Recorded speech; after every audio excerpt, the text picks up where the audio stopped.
Ponduffs Anonymous is brought to you in part by McKelvey Insurance. Let's be honest, insurance sucks until you need it. That's why I fuck with McKelvey Insurance. These folks aren't just slinging quotes like robots. They're actual humans who solve real problems. Whether it's personal or commercial insurance, McKelvey works with over 30 companies to make sure you've got the best coverage at the best price without the bullshit. You're not just a number to them. They build real relationships. So when life changes, or your rates do, they've got your back. They'll shop around again and again to make sure you stay protected without ever overpaying.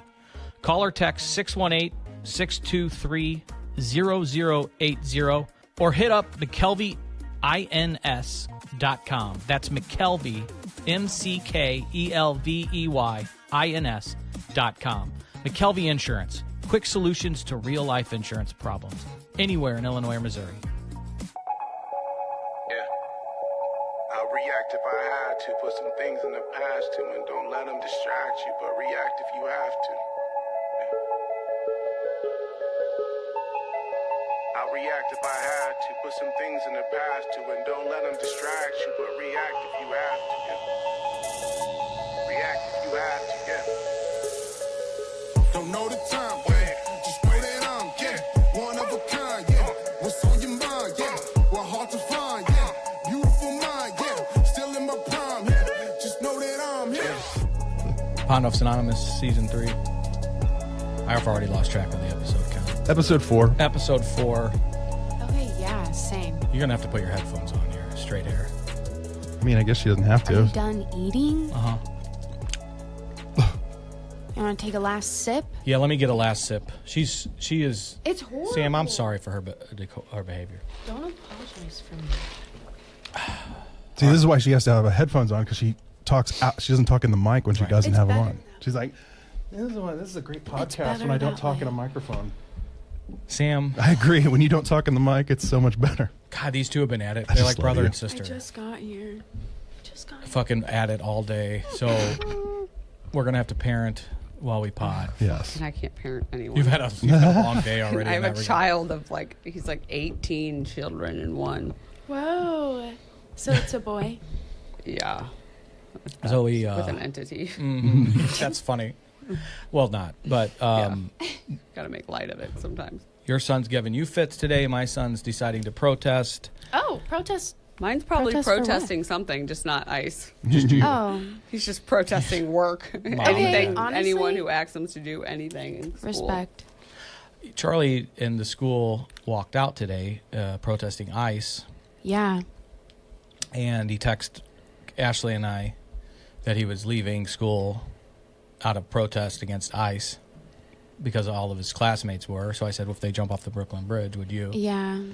But now the nurse's calling mommies and daddies because all the little protesties got their little feetsies wet and cold in the snowsies. Protesties? That's what you're going But and I told the nurse, I go, so let his fucking feet freeze off. You want to protest, you're going to pay the price. Right. Yeah, you can't. Now the mommy and daddy's going to run their socks. I wouldn't. Yeah, I know. I wouldn't. I'd be like, I don't have time for that. Leave them out in the cold. If you're going to protest properly, you have to prepare. Yeah. Trending. Hashtag leave your kid in the cold. They are... the first time my kid said 6'7", he slept on the front porch. I'm just kidding. Yeah, be careful. Be careful there. We might get a call. It didn't happen, first of all. Sam's had a long morning. Oh, God. Well, that's not my story to tell. All good. Samantha Lander goes by Sam Lander. Correct. I saying it right. I just always like to confirm. I mean, it's pretty easy, I feel. I like that name. It sounds like a movie star or something. I appreciate Sam that. Lander. It's really phonetic. She was pretty popular in the L.A. County Jail. Oh? We'll get there. I love that. I don't know where it's going, but I love. So I met Sam through Eric and Brian here at IRC.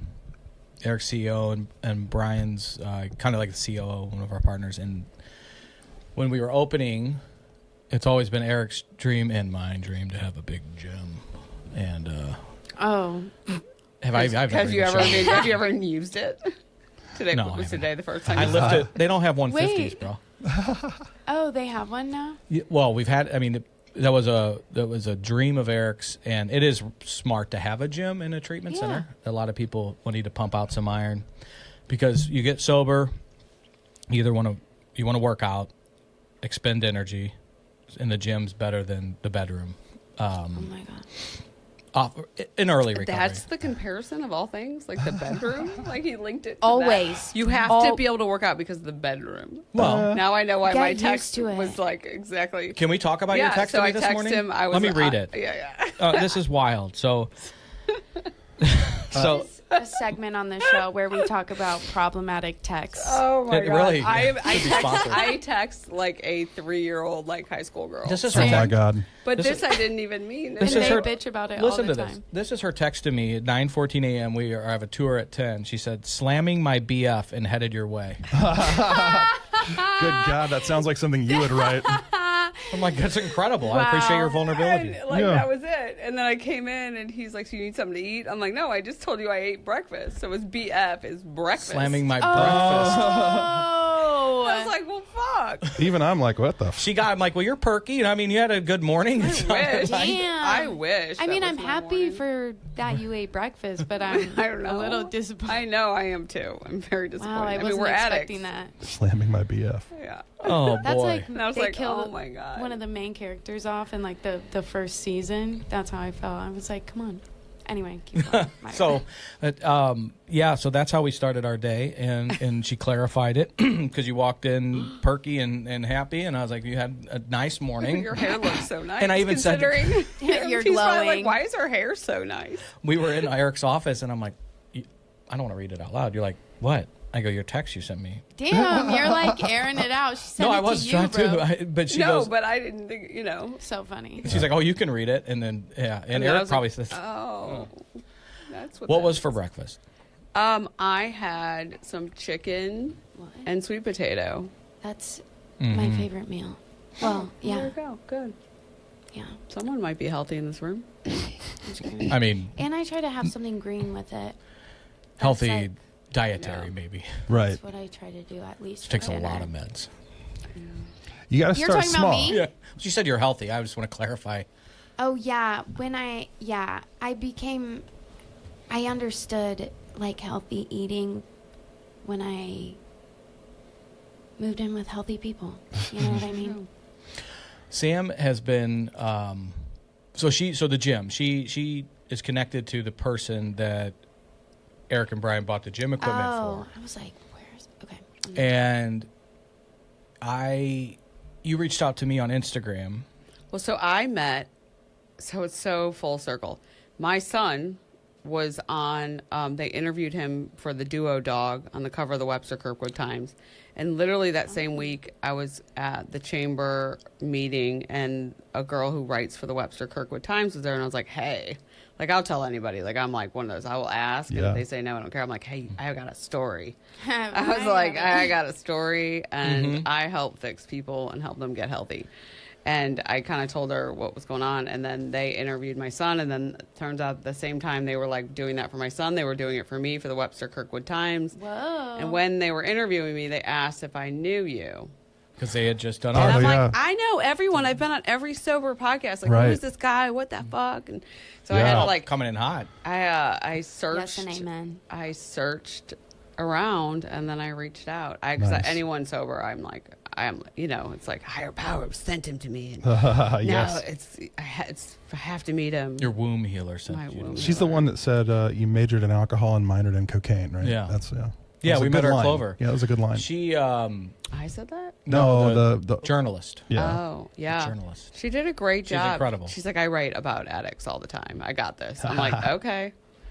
I'm glad you found us. You And probably then had to search pretty hard because we suck and don't have a What? No, You don't get to say I found we it. if you're Oh, sorry. being. nasty. Yeah, you can say. I can dig. You probably didn't have to search very Good hard job. because I do a lot of work on our social media. Yeah, no. That's it popped- right. Sorry, it popped that was a right, indirect shot at you. Anyway, it popped right up. And I, Especially after some peptides. yeah.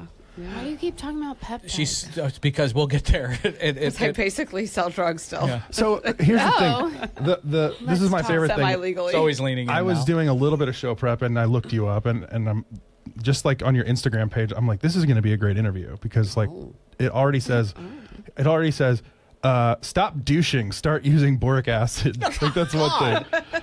The hardest truth about sex toys and parasites. Oh my god. This is great. Hot takes. I don't have Instagram, but if I did, that's what my algorithm would be. Yeah. I think there's a That's so video of funny. you like holding And- some pepperonis, but The salami. yeah, that's what it was. Salami Love salami. in between my legs. Yeah. Oh. Or this. I used to use light bulbs to smoke meth. This is gonna be good. She's Oh my incredible. See God. the one of me cutting up sugar? No, I haven't I seen haven't it been yet, blocked. but that's funny. That one just popped up. It was me. I did it yesterday. Oh God. And I was a little worried because I got my Instagram totally locked down Oh, because here I it did a is. post of me like gangstered out, weighing out creatine, like how I used to like do with drugs Yeah. and shit, and like cutting it up. Oh, this And they is funny. blocked me completely and No restricted shit. my account. And it was actually a repost from a year prior, and they said that I was trying to sell illegal drugs. I So love I that did you're. So that's cut why up you some hate sugar. Yeah, she with her Costco card. I was at a Costco card. I didn't even like. That's hilarious. So Zoe cuts up her Adderall. You love I your- love Costco. I just got a card, and it was so traumatizing. And going there is. I won't go alone. Oh, the Costco card. But I they was do like, have $5 pumpkin pie that I will eat. Oh my gosh! Wow, for you. You do there you have, go. uh, You gotta let your hair down. And a drink, like you can't beat $1.50.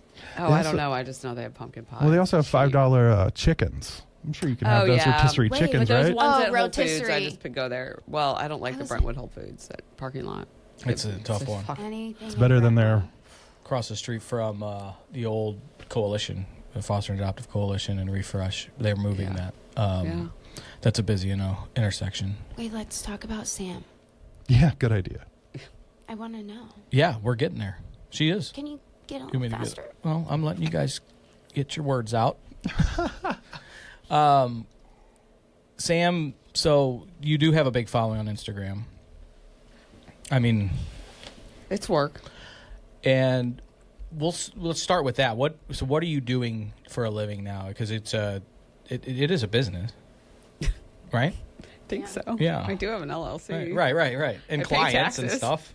Yeah, I am a functional diagnostic nutritionist, so I kind of say I'm a wellness and longevity specialist. So I have a lot of different groups of people. So I have women who are just trying to feel better when they're dealing with like hormonal chaos, hot flashes, night sweats, weight loss resistance, Oh my Fucking gosh. perimenopause issues. Yes. nightmare. Yep, all of it. So Wow. gut My life. issues, Elaine, take notes. parasites, Ashley, all the things. And then I have a lot of people in recovery. So I sort of started, I feel like all my streams of like if you're like, coming from all the mountains are turning into one big river finally. So now I work with a lot of people who are in recovery. So I'll get into it, but I had a relapse after 13 years sober, and I just sort of, I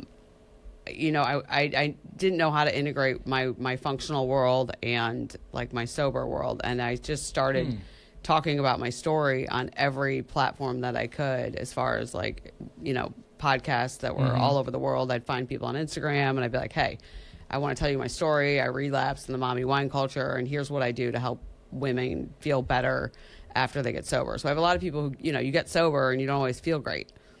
And you're dealing with like bloating, start, bloating, blood sugar issues. You can't lose weight. You can't sleep. I mean, the list kind of goes on. And so I kind of come in and I teach them how to really optimize their health and heal the body. Right. So a lot of people think like, well, I'm not going to fix my liver.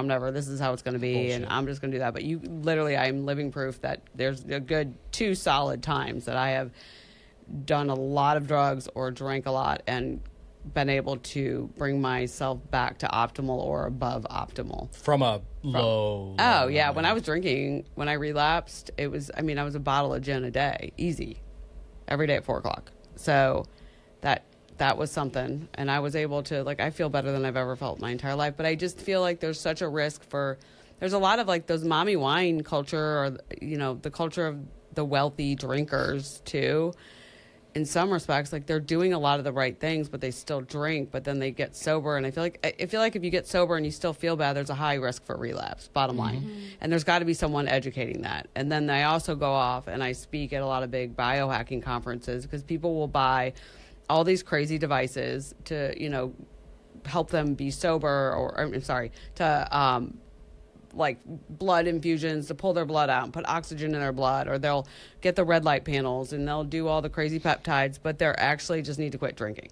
Yeah. Like I always say, it's amazing how far we'll go, right? Like the elephant in the room at these conferences really is like just quit drinking. You're drinking 2 bottles of Pinot Grigio before fucking dinner. Yeah. So they're not necessarily addicts, but like I've learned just so much about how horrible alcohol is for the body, bottom line. Like even one drink, especially for women and hormones. Well, when we were kidding about your quote unquote hatred for sugar, I mean alcohol is sugar at the end of the day. Yeah. So it's also hand sanitizer pretty much. So I always my like to make funny story about that. When I got out of treatment, I would only get the Hello Kitty hand sanitizers because they were the lowest amount of alcohol, because I was so afraid that I would use an alcohol-based hand sanitizer that I would want to drink it and relapse. Well, you could smell it. Yummy. But you know what? That's what I start a lot of my talks with is I say, okay, well, would you drink? I just have everybody raise your hand. Hey, would you drink a hand sanitizer? You know, and I was like, no, like, especially in the health world, they're like, that kills all the good immunity off your hands. Like, there's no way I'm going to do that. But it's ethanol. So ethanol, I mean, it's the same thing. So you're drinking, you know, alcohol, which has ethanol, which is going to kill all of your good bacteria in your gut. So, you know, think about that. Some people on anabuse can't, if they smell alcohol, that's the drug that makes you violently puke. If it's for recovering alcoholics that really struggle, they'll go to anabuse, and that will make you violently puke if you were to drink or smell hand sanitizer or use hand sanitizer. Even airborne. Even mouthwash will get somebody to a violent puking episode. I know people that's the only way they could get sober, because they hated puking more than they liked drinking. I didn't need to go that route, thank God, but I hate puking. I'm like a fucking I have like the baby. phobia thing. I mean, I'm dying every time I'm puking. I never pray to Jesus harder. Right to Jesus. Really? I mean, I'm Jesus, save me. Call my mom, tell her I love her. I'm not going to make it. It's dramatic. Gosh. Yeah, it's bad.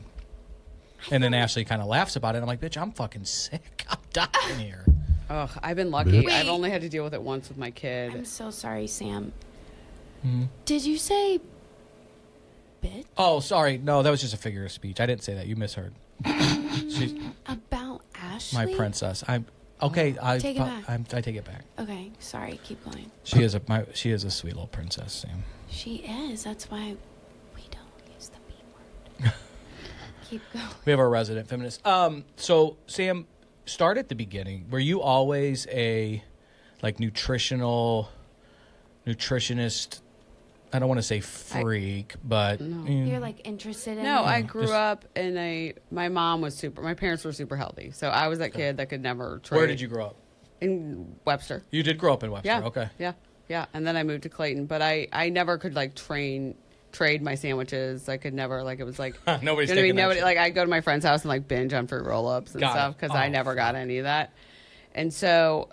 Siblings? I have one brother. Okay. So I don't know. I mean, we were healthy and active. I was always an athlete. Yeah, I was going to ask if you played sports. Yeah, I did. I did synchronized swimming for 6 years. Let me tell you like something. a junior champion. I'm not going to make fun swimmer. because that shit seems impossible. I don't know how I did it. I watched that in the Summer Olympics, right? And it's like, how the fuck do they do this? It's like upside down ballet with your holding water. your breath. I don't know. It's like, and then I was a rower, so I was big time rower. Whoa. Yeah. Did you row high? What? No. Okay. I thought maybe on the tour you said you did. No. That was the end of my high school kind of. Where the fuck did you go to high school? Clayton. Okay. Clayton High, or did you go to somewhere sweet and fancy? Clayton High School. They had a rowing team? It's kind of fancy. Clayton? Yeah, I mean, it's Clayton. it's Clayton. Well, when you talk mommy wine culture, I think Webster, Clayton, Kirkwood, Frontenac. Yeah. But Frontenac's just mad now that I just offended them to associate them with Webster Clayton and Kirkwood. and Right? Ladue. No rowing team at Belleville East. No, we didn't. No. Well, it's all Creve Coeur. So we Because just did Creve Coeur, St. Louis Rowing Club. So it was all different schools out there. There was a rumor out there that Creve Coeur Lake was a secret gay It's hangout. disgusting. That lake is disgusting. Just out in the woods. Huh. I don't know how I heard that. Seriously. You got invited, huh? Yeah. Well, I'm pretty hot. I'm a bear in that culture. Yeah. I am. I know. My gay friends told me I'm a bear. It's nice to be wanted, right? It is. Fuck, at this age, I'll take anything I can get. It's okay. I'm one with the gays. Yeah. I love them. I moved out to LA. That's why I moved out to LA. Well, they got me started. before we, They got love their me meth. started. Gays love their meth. Their GHB is what they love. So before we get there, you went to. Sorry, Zoe. What? Don't tell Joe Perry, but she went to Michigan. Oh, baby. We're Illini proud here on this show. Whatever. Oh, I was like, Joe would get it. You don't get it. I was like, Tessa Mackinac May. Island? Like, did you go to, like, Detroit? What'd you see? I get it. University. Ann Arbor. Yep. Wolverine. Did you row at Ann Arbor? I started rowing, and then I wanted to just party and not do a sport. Did you get fucked up in high school? Yeah. So the first time I drank, I was in 7th grade. Oh, wow. That's pretty. I mean, that's young. Yeah. It was no aha. Like, I didn't love it. No. Like, people say that story. And then I Tastes got... gross. Yeah. Yeah, I don't know. I don't know. I think I was trying to find a solution to, like, my health. Because I was always kind of like a sickly kid, like always bloated, never really felt well, stomach problems, started in 5th grade. And so I think there's a combination of me self-medicating for ADHD, for not feeling good, and just being an addict. And I wanted out of whatever it was that I was feeling because I just never felt well. And not looking back, I know this. And then I smoked weed in 8th grade and got arrested. That was the first time, maybe the second time, got arrested at the 8th grade school field trip. Six Flags? At Six Flags. Yep. Yep. Whoa. Yeah. I had a lot of like, hey, you probably shouldn't do this. But I did. My old man used to tell Right. people that when they'd get sick. The problem is you're not fucking drinking enough. Kills all that shit. Yeah. Then he died. But Yeah. sorry. Different It's okay. from It's okay. alcohol. And Yeah. So like then I just kind of went off the rails for a while after that. So what ride did you get high on? Castaway Kids. Nice. Oh, my God. I don't even know if it was That's a weed. good ride I to look get. back, I'm like, was it catnip? Was it weed? But Oh, my God. yeah, so then it just started. I just didn't. So for me, I kind of had this mentality that living life meant that you needed to like just party hard, and that was it. Like just do really outrageous, Right. dangerous shit. And it wasn't like I should go Reckless. travel and go to Paris or have my parents like do all these cool things that are like that's experiences. I know now. But to me, experience meant like get fucked up. Like I would watch Right. like Basketball Diaries and like all those Yeah. movies I was obsessed with. Did Like Leo Empire suck a Records. cock for Oh my god! in that movie? I don't know. I think he did. probably. I think his character Jim did. Carroll, man, that was a Heinous. dark. I had Yeah. those books. I was like, I loved. Leo DiCaprio Those- played him, right? Yeah, but I loved those movies. Like I loved watching that. So that probably says something. But- Sure. If you're watching Intervention and right? Oh yeah. And Can't wait to do so one of these. yeah, my parents. I ran away. My parents Ooh. sent me off to like this kind of very militant kind of boot How old camp were you? boarding school. That was the summer of my freshman year. So freshman year was just a shit show. I would come into school like just vodka and orange juice. Oh, wow. All It was right. open campus. Yeah. Always high. Double East vibes. Yeah. And then they sent me to that, and then I was doing really well there, and I felt like it was like a good little Where was confidence this? boost. It was in New Hampshire. Oh, wow. Wolfboro, maybe something like That doesn't sound cheap. No, and I got kicked out. Some girl got vodka sent to her, and I was in a blackout. And Good I for you. Woke I mean, up, those fucking places. I woke up on a plane at 5 a.m. Like, What? okay, and I got sent home. feel My bad for parents, mom and dad, but like, Yeah. you go to those places. I've heard so many. I've never heard a good story actually don't know. about somebody being shipped off to militant camp Yeah, or whatever. I you don't call know. it, Yeah. in New Hampshire. Well, I felt like it was a Blue good Bloods. wake-up call. Like, I got back, and I actually felt really bad for getting kicked out. Like, I felt like I felt honest, like, really bad. And that's when I did a big shift. And that's when, like, I got my shit together, got my grades together. I basically learned how to manipulate really well. Sure. So Like you're any good at it? If you look good on paper, I Or can anglerfish. I can work the rest. And I would lie, and I would throw these warehouse parties, and like, but they had no idea that I was doing that. But like, I was She's a showing up for crafty school. lady. Yeah, well, that's what we do. So, because getting into Michigan is they don't just take anybody. So I know. I don't know how I did. even if you have money, you got to be able to read a book. Yeah. So you were able to get back. You went I back had to Clayton a High. 2.3 my freshman year. Yeah, that's and I dog ended shit. up. Even I had better than that. Yeah, I ended up at Michigan. I don't know. What'd you graduate with? Not that it matters. I was in kinesiology with a degree in sports management. Oh, that matters. Were you asking GPA? Yeah, but Oh, it graduate High school. high school. Oh, I don't know.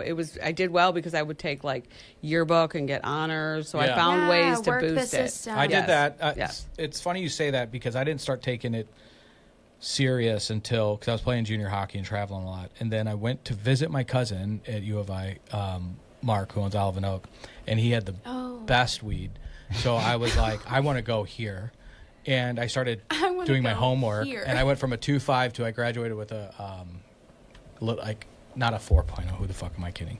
Like a 3.2. Like I got it up in a short amount of time by doing, I think I joined the marketing club. Oh yeah, you do like Yeah. weird, and then you Nice. get like honors and boost all that. Right.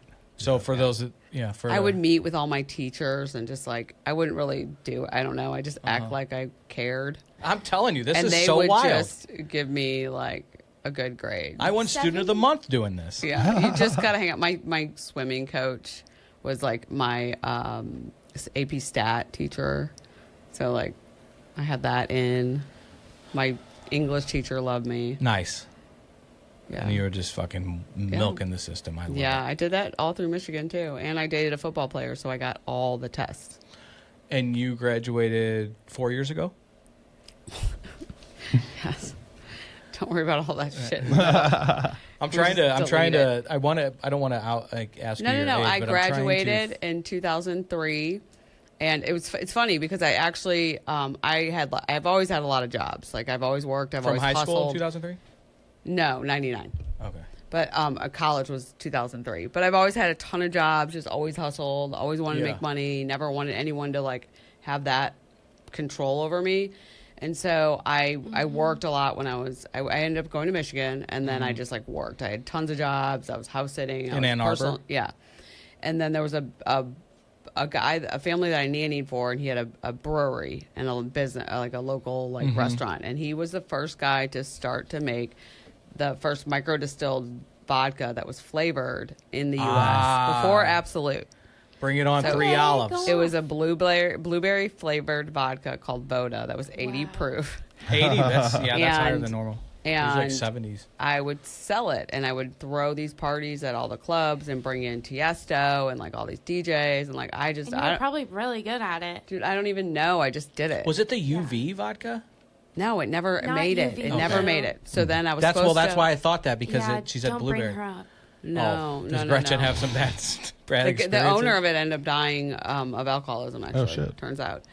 But I was going to move to LA after college. So I that was graduated. always. So was that a dream? Was that a? No. it What- why- No, my dream was to own manage a professional football team. You were dating a football player? No, I don't know. I just worked with I worked with the coaches. I nannied the coaches' kids. How, was Like, Michigan good? And I'm trying to think because I don't we know. always were. I don't remember if we were good. Was your He boyfriend broke my good? heart. He did? No, The fucker. sophomore year broke my heart. Fucking and out him. that was bad. Should have been with a bad. hockey player. I He know. would've broke your No, heart they're too, just but- he would have. I would have had an STD or something. Well, I mean, we're Oh my god. not all of us are. Some of us. What do you mean? yeah, they all are. It's okay. I did You're- dodge a couple bullets, but what? I just feel like Are you going to shame me? No, like you fit the culture, like you fit in. Hockey players are like I would trust my teammates with my 401k, every dollar I had. Any female near me, not a fucking chance. Right. Oh yeah, no. We just have that woo. Oh Yeah. my god. But anyway, junior year. So this is segue. Yeah. So junior year, Yes. the guy broke up with me. My friend in LA said, my little friend from Clayton in LA said, come visit me. So I went out to go visit him, and he had just come out of the closet, and I got introduced to all these amazing gay men that did not want to sleep with me, and they were just like my friends, best. and I loved it, and they had amazing drugs, and it was like the perfect fucking cocktail. It was like no booze, and it was GHB. Explain GHB to. It's like the date rape drug. Okay. So you basically feel like you're drunk. So you without feel safe having around a to bunch of drink. gay guys and being all date rape drugged. Perfect. Yes. You get that in Napoli. You would measure it out. It would be fine. But you would do that. And then that's when I started doing a lot of ecstasy. And then I was introduced to meth. And so actually the first time I did meth, you don't really overdose. Way to defy the stereotype, gays and meth. Why? I'm just kidding. You're not. Just being sarcastic. All right. But the first time I did meth, I ended up in Cedar Sinai and I overdosed. But it wasn't from the meth. I think it just was a combination of everything. You don't really overdose from meth. Right, I would say what's an OD from meth? I think it was a GHB. Don't go to bed for 30 days. No, I just think it was I had been up for 3 days and I did too much GHB. Psychotic? No, I just fucking died. So you fell out, like literally. Yeah, like my friends were trying to resuscitate me and they dragged me to Cedar Sinai. What did they, I mean, was this it's not a Narcan situation then, was it? No, I don't know what they did. I don't know. I was dead. Just curious. I was like, I don't know. I don't know because you don't all hear I know this. is I woke up in a fucking on a gurney in a thing with all my clothes underneath and freaked the fuck out and like ran down the hallway. Waking up in transit a lot of time. Waking up yeah, on the especially with plane. GHB, if you do too much, they call it falling out. So you fall out. Like you'll be in a club and boys will just be like, like they have a room for people. Like I'll never forget when I went to a gay pride and my friend fell out and we had to drag him into this room with like all these chairs and everybody's just laying there with like the EMT guys just watching, waiting for them to wake up because you just fall out and monitoring them. Like it's the craziest thing. So you wake up and you like come to and then you're like a wild beast. You just fucking run and you're like, ah! And that's what I did down the hallway of Cedar Sinai with my clothes and ran out and grabbed my friends. And that's how fucking that kind of went. Yeah, and I told my parents some whole thing about someone like roofied me because I was scared about my insurance. And I like wrote them like like my friends. I sent them like a gift basket. But like this is normal for them. They're drug addicts. You know what I mean? Yeah. They're all drug addicts. But this was so new to me. But that's when the meth kind of started because I had to get home, right? So I got out. I did some more meth to get home on my flight, and it's like. That was the one that made me feel normal. Were you smoking it? No, I just snorted it. Okay, I was wondering. That's Eventually, I was. But at this time, you're just snorting because you're saying I did meth. It usually means you weren't smoking it. No. I just snorted it, but that was it. That was the one that made me feel normal. 100% self-medicating for ADHD. When we had coffee, you told me that, like, you would even be able to sleep. Oh, yeah, by the end, I mean, I would smoke and go right to bed. That's fucked I never up. got that, like, it leveled me out. Like, I could read, I could do all my homework, I could, like, write papers. I was able to, like, I felt like a genius on it, you know? That's like the perfect storm. I mean, it's... Oh, yeah. When those puzzle pieces fit that well, that is bad news. Oh, yeah. And then GHB, like, I was a blackout drinker, so I didn't drink. I hated cocaine. I hated drinking, and so GHB would give me enough, like, where I could still control things, but still get, like, the drunk feeling and not feel like crap. You know, and I struggled, like, just growing up being, like, I wasn't fat, but I just a heavier kid, so it sort of felt like the inflammation, I know, was down. Well, I'm healthy now. I'm sorry, I'm not looking at you. I had a lot of GI Same. issues. I don't know if it was GI, but I was also I was like a hardcore athlete. I shouldn't have been. Like I was thicker. Well, you grew out of it. You blossomed. You're like the. Didn't you do show choir? Duckling. Same diff. You're the beautiful little duckling. Oh. But justice for larger elementary school females, we turn into great beauties. Yes. Yeah. Anyway. She's also an 88. I don't want your story to tell. ADHD yeah, my sister. Adderall hasn't kicked in yet. Sorry, it's you coming. should take high doses of saffron. I have peptides. I don't even need I don't take Adderall or anything anymore. And I wouldn't even qualify myself as someone who has ADD or ADHD anymore. Damn. Mm-hmm. Okay, well, in like a month, I'm gonna be in quite a bind. So. No, we're gonna work on that together. You're speaking it into existence, whatever it is that I'm you're going to be speaking, binding. you're not Whatever's going to be binding. You should say, I saw my womb healer, and she literally was like, wake up every day and say you have a wait list of clients. I did it, and That's how I literally feel. was getting 3 people, like onboarding like 3 clients a day. Oh, I thought you meant just like every social interaction. No, just say we have a wait list of sponsors. No. Yes, have a wait that's what list she said. of, Exactly. Yeah. Not annoying. I have a lot of texts from them all the time. Not annoying. You can say it. Anyway. Wow. Saffron? We'll But get high to that. doses of saffron, yeah. She's going to It's choose. blue, right? Or is that Spirulina? Spirulina. Yeah. No. Saffron's orange. Oh. But it's not the like spice that you buy because that's like $1 million. It's literally a supplement. I knew a saffron that worked at fucking Roxy's. Screaming. Shower dance, right? Anyway, Was Did- she orange too? I was fucked up. so Yeah. I started doing the meth. Where at in L.A. were you? Well, I wasn't in LA yet. Well, I mean, I started doing the meth junior year after the breakup. Okay. I in just Michigan? flew out there. Okay, so you Just didn't move visiting. yet. I was All right, I visiting, got you. and then I was bringing drugs back and shipping drugs But back. Cedar Sinai's L.A. Whoa. That's where you've, right? Yeah, but I was still in. It was Got it. still in college. Yeah, but then eventually, and then I was like, I'm going to go do this vodka thing out there. So I was Got going it. to launch the vodka out there, and that fell through. But before that, I was bringing drugs back to pay for my habit Mm-hmm. and college. So I bring a bunch of ecstasy or mail it or whatever, and we start selling drugs there. So you were. I know people that were mailing, like FedExing Yeah. jars of X. That Oh, What? life just so sentence much shit. stuff, yeah. And then, so I moved out there, and I was going to live in this actress's house out there, from the L Word, and I stayed in her house in Hollywood Hills. Wait, what's the L word? Or is that the name of the show? That's the name, It's of, the the name show of the on show. HBO. Of about course you don't know lesbians. that, and you know a million fucking things about little movies and things, but you don't know about this. Talk to Movie Boy about it. Check it out. It's about Anyway, lesbians. so my job did not work out, and I decided that I was going to become a DJ. So I bought 2 turntables. Nice. Where it's at. Yeah, and I did because I literally was like, Just it's like, fucking I saw spinning. it. Well, I just saw it. I just saw it in my mind, and I was like, there are no female DJs. There's no female DJs in the gay scene. I can kill this town. Like I got it. Like there's not a lot of EDM or EDM now. House. Then it was house. There was no house music DJs, and I just saw that there was a big opportunity, and there was. That's awesome. And I did really well out there. I did really well, but I was also selling drugs and a drug addict at that point. I didn't know It's I was a both drug and. You addict. bring the party Like several both ways, ends. right? So Well, I never sold drugs at my Okay. at my DJ Yeah, gigs. it's separate, Right? different businesses. We're at in L.A. now. I was Just in all over, or well, I started in the Hills at the actress's house, and then I was in West Hollywood with the Gay Boys, and then I eventually moved over by the Laugh Factory at the end of like Laurel Canyon, right there, and had a great little apartment. so L.A. count. You're still in L.A. proper. Okay. Yeah. I have a friend that lives in. I think she was on the It was podcast. Beverly Hills who did the Montrose. SWAT raid, just so you know. Nice. We're getting there. Only the best of the best. It was funny. When I got that number from Ashy, my little sweet Ashy, What number?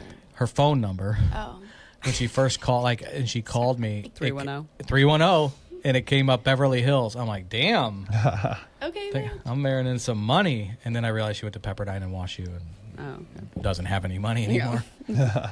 Pepperdine was just recently ranked the most expensive college in the fucking United States. Jeez. It's like a Barbie dream house of a university, and They just hate women and gay people. But that's why she but loves it's so pretty. It's a beauty. It'll make you consider hating people for a couple months. While you look at the beach and then you're like, yeah, I better Yeah. not. Yeah. So she lived in Santa Monica, and then at Pepperdine. But she's from she's from L.A. She gets mad if I say she's from OC. She gets I went to mad. rehab in OC. How'd that work out for you? Great. Loved it. Was this Loved every fucking minute Is this of it. one with the pool and the masseuse? No, I didn't get to go there. Oh, I wanted to go there. Oh, you wanted to go there. Yeah, Got it. Yeah. I told my parents I was going to go to like Malibu, whatever, with like massages Passages in and Malibu, right? like all this shit. And they were like, yeah, no, this doesn't even have a 12-step program. And I was like, well, I have to go somewhere with a pool. You got to control every little thing down to and that was it. It was like, I said, I'll go for 28 days. Right. Like You're not the 2 boss, day bro. difference. Right. And then it was like, there has to be a pool. I didn't even get in the pool. It was like cold. Like I didn't even get in the pool, but I found this rehab. It was amazing. Cornerstone in Orange County. That's right. I remember you telling me about that. So good. So good. What was good? Like, Oh, it's like, did you go to summer camp? yeah, a lot. Do you know how, that good summer camp laugh? You know what I mean? Like Yeah. you laugh They were and you laughing just laugh with you, so not at hard, you. you're going to pee your pants and like you hurts. And it's just warm and fuzzy. And that Just was like at rehab. home, you felt like No, I hated my home. belonging. no. Well, There's no like- home connection with that rehab, Well- but it felt like a home that I never had. There you Yes, go. that's How what about I that? was. Yeah. Yeah. You were saying on the tour today Feeling safe. that you wish you could have bottled it up. Oh yeah, it was like that pink cloud you talk about when I got sober. I mean, it was like magenta. Was it the was so first- good? Was it the first rehab you went to? Yeah. All right. I tried to get sober. So anyway, I ended up Yeah, moving. you're DJing. Let's go back to So that. I became a DJ, and yeah, and that went really well. But I also the selling of the drugs grew, and I'm 100% through and through an entrepreneur. And Making so- good money. Yeah. Well, so then I decided I could get caught if I keep selling small amounts of drugs. Sure. So then, let's go like Sam's Club, where I'm just going to, I was like it was 7 people. I was like, I'm going to get 7 people, and I'm going to sell a lot of drugs to them once a month. And that was it. And that's what I did. And then I was Ain't in a cheap very, in LA. yeah, I was in a very abusive relationship. That was like kind of like on and off. Like I couldn't really, it was because I was on drugs. Like Who was second it? I got sober, it was Both up- abusive. His name was Star. His name was Star. You dated a guy named Star. Oh God, it was so bad. Honestly, He was 2 like, Rs. he just, yes. Of course. I don't know. That's a good question. Was he in the So- industry? He was a sloppy fucking drug addict. The drug industry. He yeah. was like the guy you cannot date when you're a drug dealer, that will take Kinda you hot, down. though. And I took myself down. I take full responsibility. I have no regrets. However, my guy, it was sort of like my guy and the Mexican. It was like I was third down on the tier from. You're like the where I Heidi got it Fleiss from. of meth. I don't know about that. And so my guy got busted, and my ex-boyfriend, after my guy's house got raided, the girlfriend called and told my ex-boyfriend that there's all this GHB they left. So he got the GHB and brought it, the 10 gallons or whatever, over to my house. Holy and shit. stored that at my apartment. 10 gallons. Yeah, and so it's so weird. I quit selling drugs 2 weeks prior, so like I didn't have all the stuff that I typically would have. Like it was just God, right? Just giving me a little bit of grace, I suppose. And then I was leaving my apartment, and I ended up getting thrown on the grass and having an absolutely massive SWAT raid at my apartment. Jesus. In Beverly Hills? Yeah. No, I know it was Beverly Hills who came. I was living in LA. Oh, okay. I mean, it wasn't. I didn't live in Beverly Hills. who called? They tracked it. They followed it. Have they been watching you for a while? assume. I don't think they had. I mean, they would have known. I mean, I don't know. I never got to that part of it because it's not like a federal case where you get to hear Okay. more details And and, you're- things. Like it just was a SWAT raid, and And I you're an went in. everyday meth user. Yes. Yeah. And I didn't identify. Definitely did not think I was an addict at this point. Isn't that Because wild? that's someone who lives out of a car and Right. shooting up heroin and is Yeah. like Right. homeless. Like Fucking I Santa had a Monica Pier. high bottom, right? But I had money. I was fine. I Job. was emotionally bankrupt. Like I was emotionally like I remember being like, when I'm sick and tired of being sick and tired, I'll be sick and tired and I'll do something about it. Or like I might die, but I didn't think it was like the drug problem, or the, Right, there's so much else going on. I never ran out of drugs either, though. I always that's something I always like. What if I The really had to panic. pay for them? Yeah. You know what I mean? If I really was paying for the amount that I was using, then I think things would have been different. But I had an unlimited amount, so I never got desperate to find drugs because I always had. Another maybe God thing. I mean, thank So God, many. because it can really take you Yeah. to the I nastiest probably would have places. been to a really Were you like hooking up celebrities and stuff with your shit? No, I don't remember selling to a lot of celebrities. It was Low-key. I sold to people who would sell to celebrities. Yeah. So it wasn't like, Oh. you know what I mean? I wasn't in that. We had Yeah. Goldberg on the Like an podcast, MLM. Who? the Mighty Ducks goalie, Oh God. who ended up homeless on like a major meth head. Huh. Hmm. Yeah. So that happened. He's sober now. I got put into a cement box out in Beverly Hills what? and told that the Cell. Oh, it's just like dark sardine. She went like, hostile. Yeah, it was like a circle, like oval and dark. It was like dark cement. I always say it's After the raid. it's like fancy cement because it was Beverly Hills. And it was a $500,000 bail. And that's all I knew. And Wow. that's sort of where I was like, okay, this is it. Like, I don't know what's going to happen. I'm not going to call anyone. I'm stubborn. Like, I was going to call my parents. I was like, just they going to didn't ask have you. that kind of money. So let's pause. Like, what's mom and dad while you're doing all this? Are they? They're home. They knew. Like, I remember my mom came out and just sat and slept on my couch for like a week and was like, I'm worried about you. And I'm like, I'm fine. So I'm smoking meth and like doing drugs in Yeah. my bedroom. But like, so there's like that maternal, I think they knew, but I just didn't talk to them. Like I mumbled a lot when I was high. Are they still around? Yeah. Are you yeah. close with them? Yeah. Yeah. Yeah. I love that. So, you know, I didn't really involve them. I was so far away. I What didn't about your sibling? talk to them. I mean, not Are really. you guys close? We're close now. Okay. It's been a long road. but Sure. we're close now. Well, I mean, we say it in this quote unquote industry and everywhere. Rehab's a drug church. It's a disease of the family. I mean, Yeah. so they're It's once you played a- get clean and sober, there's a lot of healing and. Yeah, my brother and I think Education. have just gotten through like a lot of the healing part of it. Well, that's cool. Good. It's yeah. I mean, the work that I've done has definitely paid off, and I've learned to like also just shut my mouth and you know what I mean. It's like I don't have to fight every battle that we dealt with when we were 10 years old or exhausting. 13. Like it's like I'm okay being like right wrong. There we go. agree to disagree, like whatever. I just don't care about that kind of shit anymore. Like I don't Right. know. I There's bigger, my relapse bigger taught me fish a to lot. fry. Sure. you know. Yeah, and that's important to get there. But you're in the cement block. Yeah, so $500,000 bail. They wanted to know about this drug dealer, Linda. I didn't know anything. And the next day they let us out.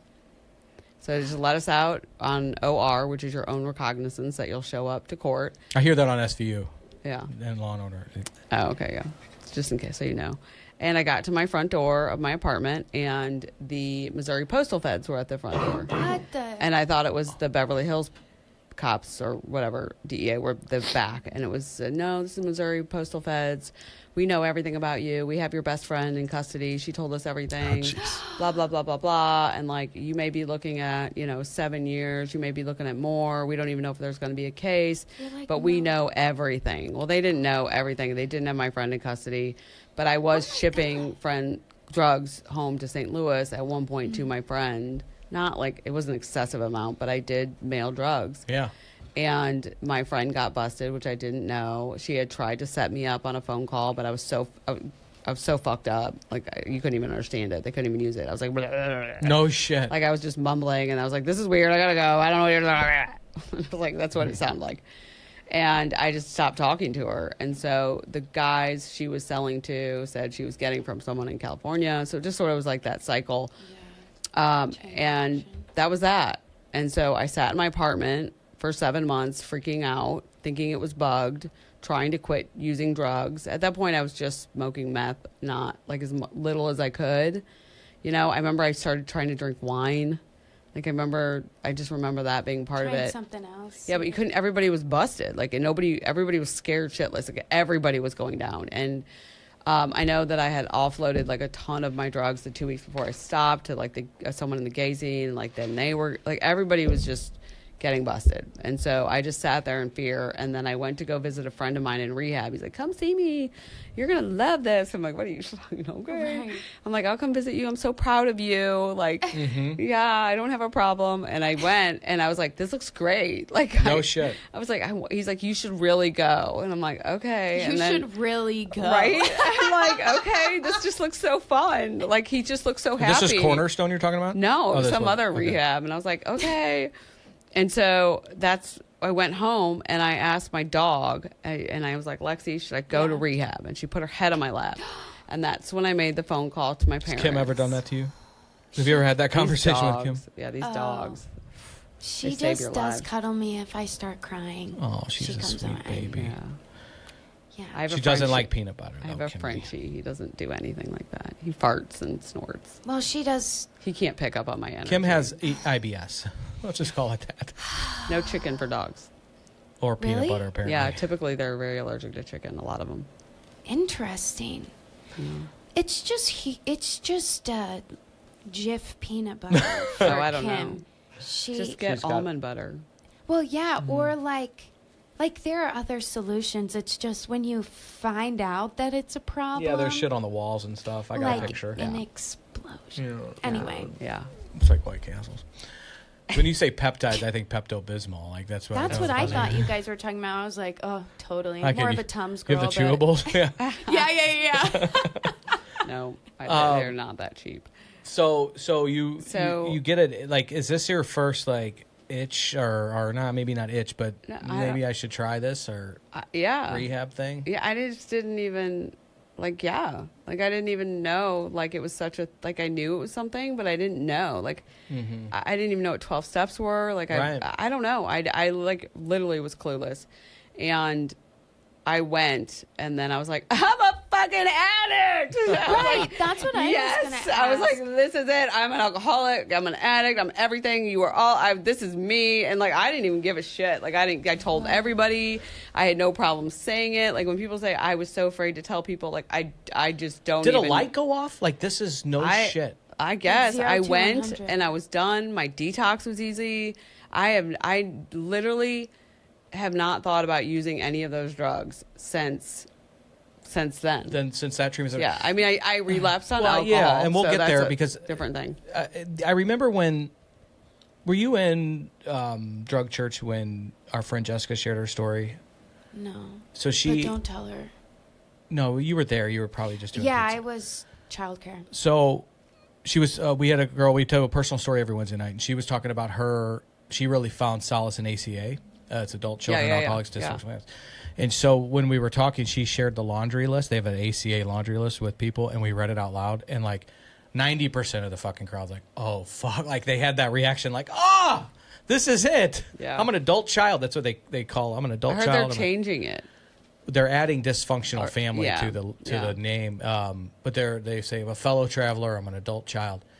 And it's really a group for about anybody. If you didn't have a dysfunctional family, I have a fucking land underwater in Florida to sell you. Like everybody's got some, shit. And that's what I thought of when you said like this, like what light went off and like, oh wow, this is why this shit works so fucking good on my brain. Yeah. Guys, let me tell you about my good friends at Light Source. Light Source Psychotherapy in Belleville, Illinois is a small group practice committed to providing individual, group, and family therapy, as well as clinical and reflective supervision to those in the helping field. Check them out at findyourlightsource.com. They're the best in the business, my friends. I know them personally and well enough to tell you and put my name and word on it. If you're struggling with mental health, family issues, addiction, grief, you name it, give my friends Chaz and Holly a call. Their private practice is life-saving, and they will help you find your light. Yeah, I don't know. And I didn't connect with the higher power or the God part. So that could have been part of my relapse. I ended up having a bat mitzvah at 41, so who knows? Really? Because So when I was in prison. So you went to rehab. Yeah, so we'll get back to the religion part. But yeah, so I went to rehab. It was amazing. I loved it, every minute of it. I ended up, I got out. I still had my court dates and everything. So that's what I wanted to get to. So you went to rehab not to get out of a. No, I just got sober. Right, right. Yeah. I did other shit that was good for the federal case, like to look good on paper. But no, I didn't know what else to do. We see people here at IRC, other treatment centers that are court ordered. Yeah. And it sometimes is people's bottom, but more often than it's not. Yeah. It's usually people just checking a box and then they get out and go use again because they're not ready yet. That's why I wanted to make a big distinction here. Yeah, I was ready, and it changed my life. Like everything changed immediately. Mm-hmm. Like it was just, I was so grateful and I was so humble, and I just was like, I became the person that I knew that I grew up being. And it's remarkable. You got sober at a time where you're now staring down some real hard things in your life. Bumpy road ahead, fucking storms of impending like prison time. I mean, a lot of people would say, fuck that. I'm not getting sober yet. I know. That's badass. Definitely had every reason. So I got out, and my dad and I packed up my apartment. He shipped everything home. And the guy who told me to go to the rehab, he's like, you can just stay with my mom, because I had nowhere to live. Sure. And he's like, just stay with my mom. I'm like, she's going to let some meth addict drug dealer who has 28 days sober, stay at her, there's no way. And I ended up staying with her. And she ended up being the maid of honor in my wedding. No she shit. was That's from London, and she would just spiritual shit right take there. me around and talk with her like London She ever accent. how to do my British accent? Everything. Yeah, And she would I just suck. tell me these stories, and she just never shut up. It was great. And taught me Sudoku, and then Fucking she Earth dropped Angel, me off. man. Yeah, she dropped me off in prison. How long were you from I love when you say, well, when I was in prison. Yeah, right. when you left I'm a prison treatment girly. to checking into prison? Like, how long? I don't know. I mean, I think I had Months? we had a court date where I self-surrendered. I Yeah. pled guilty and self-surrendered because everybody was doing a lot less time, and my lawyer's like, just plead guilty. Trust me, you're not going to do all 8 months. Like, just trust the process. And so I remember I self-surrendered. I just was sitting next to the guy, Star, and he had relapsed and was all fucked up. He's like, I love you. Oh, yeah. And I'm like sitting there, I'm like... And I went in, and I remember, I'll never forget this guard grabbed me and threw me in a closet, and she ripped my ponytail holder out. Oh, jeez. It's not violent. She was like helping me. And she said, here, that one's not legal because it had like metal or something. Put this in your hair. So he's like, victims' rights. I know. I'm Not like, even just. no. And she was like, if you Who's need to cry. jumping you in prison or whatever. No, I'm in the we're not there. courthouse. No, I'm in That's the what courthouse. I thought. I Yeah. was like, anyway. No, You said it's no. not violence. No. She was like, cry. She Yeah. said, if you need to cry, you need to cry now because you are going to get your ass chewed the second you walk in there, and you need to get your shit together. And she just like sat there and she told me Female what it solidarity. was going to be like. And Wow. it was a guard. And I mean, I was just like, I don't know. I was like, okay. And so I just sort of like got my shit together, and I went into the holding cell, and it was after a long weekend of, it was like a holiday weekend. Oh, so that it was boy. just full of tons Drunks. of people. Yeah. And there's a toilet in the middle and like maxi pads everywhere. And I like wore the most homeless outfit I could wear.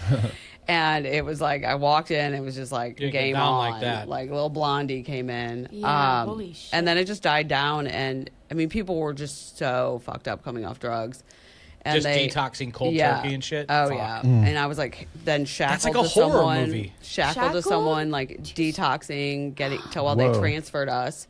So I'm dragging a girl who's like detoxing off heroin. Oh, my God. And then they That's put us not- into another okay. holding cell once we got to the LA County Jail, where it was like capacity was probably 25 people. There were probably 75 of us in there. Just like spooning. At that point, we all loved each other, right? Like, I mean, I'm spooning. Right, osmosis and These- diffusion. You're all one. Right, I remember just laying on the concrete, spooning the words right like out of this my mouth. trail of women trying to stay Probably warm. warm. Oh. Yeah, Kind and of giving nice. like my bologna sandwiches to women coming off drugs. You ain't eating that shit, huh? No, I don't know. I mean, No, I Red I Heart. was kind of healthy then. I She don't said, know. "Where's my sweet potato?" Yeah, right. Nobody makes a better Mexican lasagna than the St. Clair County Jail. That's Dude, just a I've done stone throw posts from with here. my neighbor who's like this super Instagram baker that's been like all the prison recipes. Nice. I wanted to have. I was so determined to have like I wanna see that. a prison like cooking show where it was like you get like people who are out of prison and everybody gets a microwave, one of the high industrial microwaves that we get in federal prison, and then commissary list. Yeah. And so the super chef like Gordon gets the commissary list, and then the the prisoner does, funny. and then you guys compete as to what you can make. I would So you fucking- gotta I would- hollow I out would this watch Twinkie. every Isn't that second fucking of that brilliant? movie. I know. Yes. I know. Shit. I've even tried to push it to some of my friends who know Netflix. They're like, I don't know. I'm like, I'm telling you. Cliff, God rest his I do. soul. I would watch I it. know. My boy, who he lost his life a year ago to this shit bartender. He taught me how to make prison nachos down at the tavern. Yeah. He did 18 months. He left 6 months before Pete Rose got to the prison that he was in, and he was so pissed he wanted to go back. This is his hero, Charlie Hustle. Oh boy. So LA County. So I did my county time. And how long did you do in county? 28 days. I got out. Jan picked me up, the London lady. And then I got my probation transferred, moved home, moved into U City. And I got a job at Ann Taylor Loft and was just trying to pick up the pieces, still sober. And then I'll never forget, I was getting my cable installed by the Comcast guy. And he was going on about how I must be rich because I had a gumball machine. And I got a call from my lawyer, and he said I was looking at 22 to life. Oh, jeez. And I told him to get the fuck out of my house. And I just remember curling up at a ball in my shower with it on. For what? I thought you just did time. I got a federal case. So I ended up catching the federal case when I moved home. So For I the did my postal LA. shit. Yep, for the postal shit. And they had 22 to life. So a lot of counts against me. And so I ended up, I remember I just turned on the 23. shower and sat there and just, Yeah. it's like that cry, that ugly fucking Did nasty you? cry. Did you? When you got to Snotty. look in the mirror at. It's like, ugh, it's just like, so I didn't even know you had so much fluid in you. Yeah. Did you want to use? No. See, that's fucking wild. Like that. No. Like, there's a people out there that would say, "I Yeah, can I understand know. why you relapsed right there." Like, Yeah, I don't know. Like, and I was off probation for county. I wasn't getting drug tested. I don't think. Like, I don't know. I just didn't. I was so done. sick I and was tired of so being sick and done. tired. Yeah. You've gotten there. Yeah, I don't know. I didn't even think about it. I knew it wasn't going to be solvent. What was it going to solve? Sure. I hurt my family, Yeah, At that's that point, important to hear. I know at one point I told my parents, like, my best decision's my worst. Just make them all. And that's what I let them do.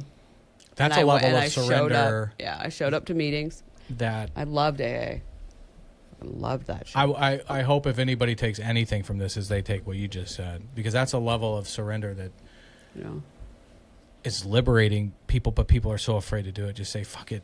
Oh, I wish like when I relapsed, I was like, I just want someone to take me and put them in my house. Like, just take me away. Just do everything for me for like a week. I just need to get a week. I just I need to feel get a like week. that without relapsing. Yeah, right. Where was the right. federal I case had at? those moments. Yeah. L.A.? Was No, back it was in all Cal? here. Okay. It was here. I was in Greenville, Illinois. So you well, Familiar? we are actually. We have Yeah. a lot of pastor friends that came from the The university college there, yeah. across the street from the prison. Okay. Girls can't wear like pants. Like it has to be skirts. It's a no-sex sorry. college. Yeah. Oh, okay. Oh, it's scary. I didn't apply. Shut up. Okay. Anyway. Yeah. Moment such of a creep. pause. Yeah. Not really. No, actually, it's just I just A wouldn't lot have of gone to your a no-sex rhetoric. college. a lot of your rhetoric would suggest, but he's actually very nice. Thanks, Zoe. Mm-hmm. So that's Anyway, so I ended up getting 27 months federal time. So how did Oh. that work? How did it go from 22? Like, I mean, because that's a scary process. I told them my story, which is kind of working with them, but I had no one. My guy was busted. My guy got 25 years. He did. Yeah. So Not I Star. No, not Star. Star ended up doing just his LA County time. Star still alive? Yes, I think he drives semis. Hopefully not through St. Louis. I don't know. It's gross. Okay. Human. Pray for him. Sorry if he was abusive. I don't want to pray for him. What? Yeah. If he was sorry. abusive to you, I mean, yeah. I mean, it's drugs. yeah. Drugs are ugly. Make you do ugly things. So you get plea down, I take it. Yeah. So And we got all the counts How long down. did that process take? Because that anticipatory, like, Maybe 8 months. that would maybe 8 fuck months. me up, man. And like, We tried to get it where I could enjoy the holidays Right. with my family. right? Like how? Like, 'Cause okay, Everything was anyway. everything was my show last. me how to compartmentalize that. No, everything was my last supper. I got super fat and ate everything because I was like, I'm never going to get Picking up. anything again. I would order Chinese Fat and food. sassy. Yeah. I would order Chinese food and just plow it down. I would go buy Cinnabon like 8 packs. If I and was then if I was looking down, I just the prison didn't give a sentence, fuck. I was like, I I'm gonna would get get fit fatter. I was like, I'm gonna get fit when I'm there. Like I was Sure. like, Yeah. I'll have so much time. I'm gonna work out when I go Right. there. I Right, wouldn't wash don't my know. ass. I'd be the nastiest guy in the world, so nobody won't touch Right. me. Right. I don't know. So my charge ended up being money laundering of all things, which I definitely watched Ozark and was like, Oh, yeah. oh, no, that's not me. Right. But it got me the least amount of time. So I did that. I self-surrendered. I went in. I did 27 months. I worked my ass off the whole time So I was your there. conviction federally is for money laundering? Yeah. I catch people on that a lot. I mean, that's how the fucking my son's IEP was. We were talking about this earlier. Like Yeah. they make you sign up for something you're not to get act. It's so stupid. Yeah. But so yeah, I did that. I worked landscape there, and I am I've seen the I'm landscape. licensed Drive to past it on drive. 70.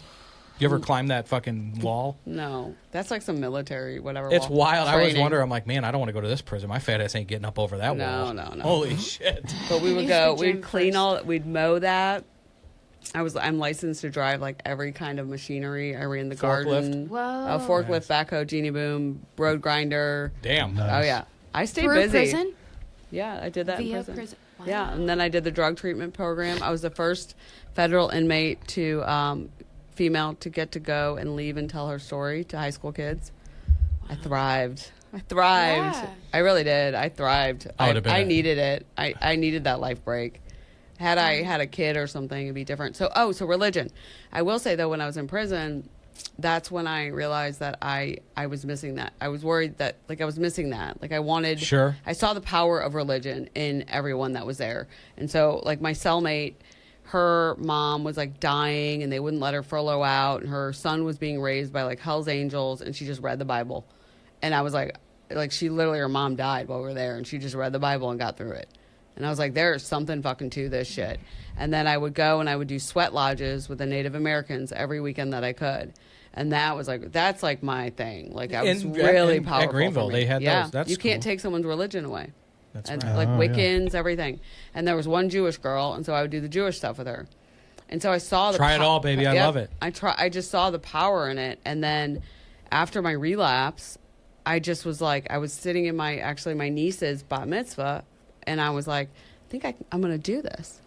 I think, can adults do this? And I called a rabbi that went to my high school, and I asked her, can I do this? She's like, yeah, let's do it. That's wild. And so I did it. It's something about letting go of this fake fucking control that we think we have, I think, is a big root in any type of spirituality. Is like, I don't know. I just needed something. Larger Like I was thing. relapsing, and I couldn't get it. Like part of it was like I couldn't get it. Like everyone's like, just pray to God, pray to your fucking higher power. And I'm like, I am going to like 8 I'm meetings a dying day. right now. I need help. Like you guys all think I'm so strong because I've been in prison, but I'm not. Like I literally was like, I need outpatient, maybe inpatient. I was like asking a friend if I could borrow money. Like I was pretty clear, I thought. And I think it's just people have this idea that because of what I went through before, it should be easy. And I should have been, and it should, in my mind, it also should have been easy. Like I quit using meth and all those drugs very easily when I think of it. Like I was just done. And I wanted alcohol to be that way, and it was not that way. this was after. So, yeah, so I had 13 years sober. And get out of Greenville. I got out of Greenville. I get a job, personal trainer. I own my own business because of the money laundering thing. I was making 6 figures within. No, but say the that like so second year. you because you couldn't get a job. I was worried it would be hard. So you went and started your own thing. Yeah. Was it hard to start your own business as a No. convicted felon? No. You can be president. Oh, there we go. She does. That's awesome. Walked right the fuck into that. Right. So, yeah, I mean, I've always just had that entrepreneur thing, and then I did that, and I was just That's very a successful. gift. Bought a house within a year. It was great. Here in St. Louis, yeah. the self-train or personal training. Yeah. Got into the health stuff, started getting into the functional lab testing to try to heal my body because I was still really sick. Did you know anything about like the stuff you're doing now with when you talk about the peptides and the biohacking? Is this kind of the entry into that? Yeah. So you didn't know anything about that going No. on? So I knew like you work out. I knew what I read. Like I worked out a lot in prison, but I knew that, calories in, calories out, work out a lot, whatever. Like that was Sure. the magic piece, and it wasn't the magic piece. And I was still really, really sick. Had chronic diarrhea, was bloated, couldn't lose weight, like was getting acne. I felt like shit all the time What from? as a personal trainer. So then I learned about these functional lab tests, and that's when I learned that like your gut health matters. And I had parasites, I had bacteria overgrowth, my estrogen was super, super high, like my That'll do it. total dysfunction. Like I was drinking concrete cleaner and smoking meth, Yeah. And so I started to heal myself and realized that this is something I wanted to add into what I do. And during COVID, I fully went into the functional stuff. So I stopped training people. But I mean, in between there, I got married to someone who had 32 years sober, and How'd you guys meet? till when we weren't sober. What? How'd you meet? Someone introduced us, and they're like, "He's great. He's a trainer. He's sober," and it was the perfect scenario. And I say my relapse started when like I stopped going to so many meetings because I had someone really betray me in AA.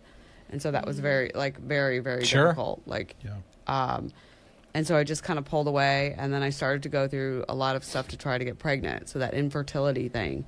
And we are obsessive compulsive people, and it was the obsession of the mind, and I couldn't control my body. I couldn't get pregnant. I became like, it started, I think that's where the that manic-y kind of like just crazy brain started again. Like it was stress brain. very under control, but like you have to wait another month to try to get pregnant again. Like, what do we do? My marriage was not okay. Probably shouldn't have had a kid. And, I'm But doing... you're hyper focused on the end game. Here. Oh my God. It was like, and then my ex, and I listened like to each his own. Like, he got sober very young. So I didn't say no, and he started smoking weed and drinking, which is that's his story. It doesn't, like, I probably would have done the same thing. Like, I could have said no, right? I'm a big girl. I am a wife of this guy, and I could have said no, and I didn't. And I truly, truly believe that it's the cunning and baffling part of it, I banked it. I banked every time he got fucked up. I banked it so I could do it after I had this kid. No shit. Oh, I'm sure of it. Yeah, that's an addict's I wanted brain, to man. do it, man. And I was so jealous that he was doing it. Like, I wanted to do it. I did not say no. You said something a couple minutes ago that really resonates. We've heard it said on this show. Jacob used to come on quite a bit. He's always said it, executive director here at IRC, is that relapse starts before you actually use or drink. Yeah. And you said that. This relapse thing, you stopped going to meetings, That's you a good started point. banking this stuff. And because once you use, you're in active addiction. The relapse starts months. No, my brain before. was already ready to do it. I was just wanted to check out. Everything was getting harder for me to, like, cope emotionally. And so I had my son. I ended up getting pregnant. I had my son, and I was in a breastfeeding class. And the woman, I was struggling with that, and the woman said, "We'll just have a glass of wine." And I was like, okay. So I ran it by my parents, sort of, like, tested the waters. And I know that, like, as a drug addict, you can't drink out. Like, I know. But it's so socially acceptable. Like, nobody thought, like, they're like, well, she's not, like, had I been like, I'm going to do meth, it's going to help me breastfeed, it wouldn't have happened. No, yeah. But alcohol, it's fine. And she's been sober for so long. Like, nobody really, and that was it. That was it. So she took one glass of wine. That was it. And then I just did it. My Ended up becoming a bottle of ex gin was a already day? doing it, and it ended up becoming, well, at one point I stopped probably before COVID, because it was like we're either getting a divorce or... And when was your son born? What year? 2017. So you relapsed 2017? Yeah. Okay. Yep. And then I got sober for a bit, and then COVID hit, and I'm an extrovert. Like, I just wasn't able to do the meeting things. I had a very Zoom fatigue. Yeah, I man. mean, there's so many things. I just whatever. Yeah. We were doing a podcast, Jeff and I, out of my fucking basement because of Zoom. We started in person, going great, and then you're like we're working all day on Zoom meetings, and then we go into a podcast on Zoom meetings, and then I'm checking out an AA meeting on Zoom, and Yeah, I just couldn't do it. Fucking Like, I don't know. And I was like going to Al-Anon, and I just put my video off and started drinking eventually. interesting why you went to Al-Anon. I don't know. I have no idea. Someone told me to go to Trying one to of the make meetings. you feel a little better while you're even drink. Like, I don't know. I just was so ready to numb. Like, I was going through a divorce. I was the things going on there were really traumatizing, and I just couldn't do it. I just couldn't. Like, I didn't even like drinking. Like, I didn't go out and drink. I literally was in my home, blacking out every night, drinking. Like, I just couldn't. I didn't want to feel anything. I didn't want to feel like my body didn't feel good. Like, I just didn't want to feel anything, and I didn't have a way out. And then that's when I tried to quit. I realized that it's a disease. Like, I don't think I ever thought it was a disease, and that, like, I couldn't stop. Like, I couldn't stop. Every morning you wake up and it's like, oh my God, today's going to be the day. I just got to get through a day. If I can get through a day, I'm going to be fine. And, it was like I would hide airplane bottles, like, in my own home. I had bottles. I mean, it was insane. And, I'd started out where I'd drink like the really clean stuff, like, potato vodka and things like that. Right. And then it was like straight up whatever was on checkout. Plastic and the fucking jugs. Yeah. Like the airplane bottles. And then it was like, I'm only going to get 6 airplane bottles. And then I found out that the gas station down the street ended up having alcohol. And like, I mean, driving, after you'd been drinking with your kid, like all the stuff that You justify it when you're using. You're like, it's okay because it's only 3:00 in the afternoon. Like, I don't even you say weird shit to justify it. Yeah. And then, but also like that one AA meeting that I went to, they talked about alcohol. And I remember going to it and being like, these guys didn't sell drugs and have SWAT raids. And like, they didn't do all this stuff. So like, like I can't even relate to you drinking and driving with your car, with your kid in the car. Like, I would never do that. Oh yeah. Well, I'm lucky. I'm lucky. I will say that. Never say never. Yeah. And so I now completely relate to all of them in that meeting. And what it took was, because I couldn't get it. I was going to meetings. I had sponsors. I don't know. What it took was I got in a relationship. So I prayed to, it's the craziest thing. I prayed to God for this guy, 6'4", covered in tattoos, sober, and had a kid. Like, that's what I wanted. Like, right? And I was prayer. Like, right? It is. And I was just sort of like, I was kind of sober at this point, but like not. And I was like, God, I don't, and I shouldn't have, I shouldn't have even been, like, I shouldn't have been in It's always like, I prayed for that this morning. Right. And I met him. Same prayer. 2 days later. I had a kid's birthday party, and it was very intense, very loving, I don't even know, like, I don't think we would ever be together today. But whatever it was enough for me to, I relapsed 2 times that he knows of. Definitely by the end, it wasn't worth, like, I mean, I loved the guy, but I couldn't do it. And he knew about the second one and pretty much walked out of my life. Like, there's not been a lot of, like, let's talk about it. Like, we maybe saw each other one time after that when he picked up his stuff, but like, and another friend of mine stopped talking to me. So I lost 2 people for the first time ever in my life due to my addiction. And that's all I can think of is that, like, God put that guy in my life just to rip him away for me to be like, okay, that's my bottom. Now people don't want to be in my life because I'm such a fucking drunk. Like, showing you, like, a glimpse of what it could look like if you weren't drinking. I don't know about that. I don't know about that. I just know that, like, people didn't want to be around me. Yeah. I was that, like, either that disgusting or that, like, whatever it was. I was just such a drunk, and it was just a low for me, I guess. And I remember I called my sponsor, and I was in yoga, and she'd get the fuck out of yoga and call someone. And I went to this random chick's house in Webster, and just sat there and cried for like 5 hours. And I haven't thought about drinking since. Wow. So. A release. That's it. That's my story. That is. Yeah. Yes. Wow. And so how long ago was that? 3 years. Nice. December 23rd. Okay. Oh, wow. Yeah. Right before. Yeah, my birthday's the 20th. It is. Yeah. And so, yeah, I relapsed. I think I'm like, I told him about it like 23rd, whatever. Yeah.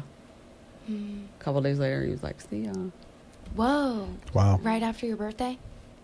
Yeah. Was it because of the drinking or your behavior? I mean, the drinking. Okay. I wasn't like a bad drunk. All right. I was wondering if. No. Well, I mean, he didn't know. Like, I would relapse and he wouldn't. He didn't know. Like, he didn't even know. I would be blacked out. I don't know how he didn't know. There's a couple like freaking the sheets. I don't know how he didn't know. Like 6'4" with those tits. Right. I'm a freak in the sheets too. Slamming my BF. Ask Ashley. Slamming my BF. Slamming my BF. I'm on my way. BF, I'm on my way. This is there. There's if you're a. I'm not going to get Christian super freak here, religious freak here, but like if you're reading a book, Bible, whatever, and you're going to deliver a message from it, you can go multiple different ways with the same story. So one of the things I'm hearing from this guy too, because you said Al-Anon, is his fucking boundary of I'm not going to be with this person if she's drinking. He was also in the program. His whole family was in the program. Wow. I wanted what. So that's where I'm going with. But I wanted what he had. I wanted and what his had family a strong had. fucking boundary, which is a big deal in this stuff because it protects the person. He knew. But Yeah. it can He's also like, I love you. It was save just your one of life, those. man. Yeah. No. We tell that to parents of all the time. I mean, and it's hard. It's impossible as straight white male to tell a mom not to mom. But then we have to get, because their stats are that it increases the odds that your child, son or daughter, can hit bottom quicker and then rebound, but it's not 100%. But the boundaries that we have and his boundary with you, I mean, look what happened to you because of a boundary set by somebody that had a strong boundary. I didn't like it from at the program. first. No, I bet. But I you just don't seem like somebody remember that just being like, passively walks away. No, I remember I have a hard thing with loss too, and like closure and all those things. So, I mean, I just remember being like, I got to sit in it. I remember I'd be on Zoom calls for work, and I'd turn my video off and just be under my desk, just like in it, like that fucking heart wrenching, like It's the worst. my heart just breaking in pain, and be like, well, at least I'm feeling it. Yeah. I mean, that's Right. true, though. I would just say, at least I'm feeling it, like, you know, and then because, I'd be like, I'll be okay, just get it out. It's like so you're, like, painful. locked in again to life instead Yeah. of like, yeah. It'll. All I can do is wait, and hopefully it gets better. Did it? Yeah. Yes, So there's amen. another message. I like- still would love to have a conversation with that guy. I think about it all the time, but it's Not what it because is. of the sheets. Maybe Oh, we couldn't. that was The good breakfast. too. The BF. Was good. Yeah. All The of it. breakfast was great. Yeah, we had some good BF. He's an addict. I mean, in 6'4", covered in tattoos or whatever. God, what a Perfect. hottie. I Yeah. know. I admire the boundaries he learned in this stuff, and because of who he helped. I mean, that's pretty incredible. And I don't know that he knows. I mean, I've kind of said Well, it, everybody but I'm listens to this blocked. podcast, no? Oh yeah, I'm blocked. I'm blocked. He blocked me. I've been That's blocked. some out. fucking boundaries. That's an intense. Yeah. But Like everything, also but it was kinda- too hard for him. I mean, we Yeah. loved each other. Like I truly think, whatever it was, it was definitely a deep connection. Double Like I probably would never be with him heartbreak. now. There's no way, but there was definitely whatever it was. There's something I don't know, and so, I mean that's the only way it could have happened, and I wouldn't have blocked him. There was one time we almost saw each other, but.